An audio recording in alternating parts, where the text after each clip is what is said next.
We have an obligation to every last victim of this illegal aggression because all of this carnage has been done in our name. Since World War II, 90% of the casualties of war are unarmed civilians, a third of them children. Our victims have done nothing to us. From Palestine to Afghanistan to Iraq to Somalia to wherever our next target may be, their murders are not collateral damage. They are the nature of modern warfare. They don't hate us because of our freedoms. They hate us because every day we are funding and committing crimes against humanity. The so-called war on terror is a cover for our military aggression to gain control of the resources of Western Asia.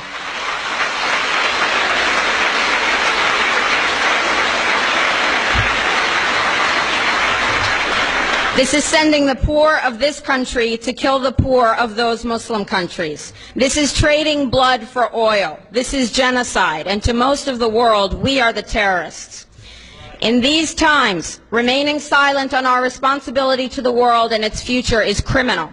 And in light of our complicity in the supreme crimes against humanity in Iraq and Afghanistan and ongoing violations of the UN Charter and international law, how dare any American criticize the actions of legitimate resistance to illegal occupation?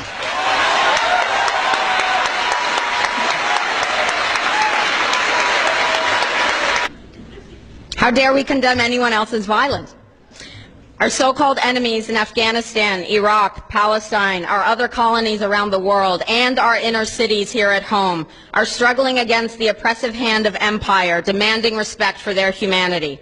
They are labeled insurgents or terrorists for resisting rape and pillage by the white establishment, but they are our brothers and sisters in the struggle for justice.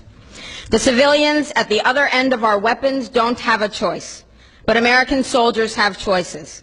And while there may have been some doubt 5 years ago, today we know the truth. Our soldiers don't sacrifice for duty, honor, country. They sacrifice for Kellogg, Brown, and Root. They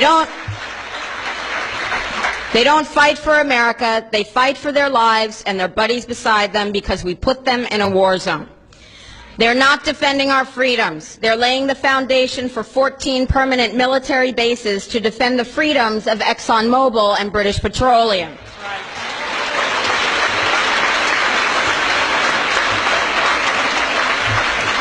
They're not establishing democracy. They're establishing the basis for an economic occupation to continue after the military occupation has ended.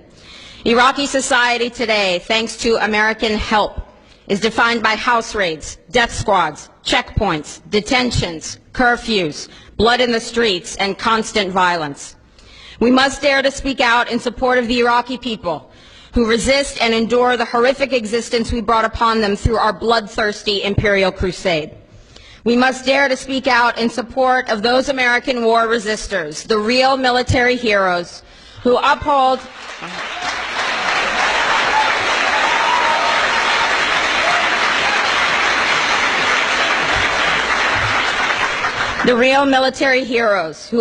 their oath to defend the Constitution of the United States against all enemies, foreign and domestic, including those terrorist cells in Washington, D.C., more commonly known as the legislative, executive, and judicial branches.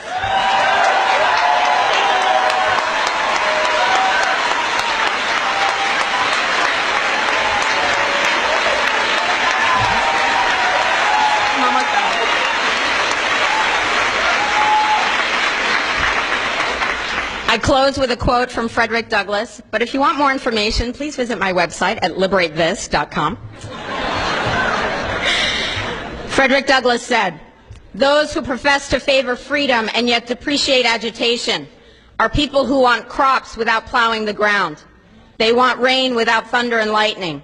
They want the ocean without the roar of its many waters.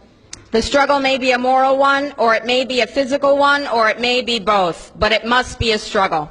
Power concedes nothing without a demand. It never has, and it never will." Okay. Oh.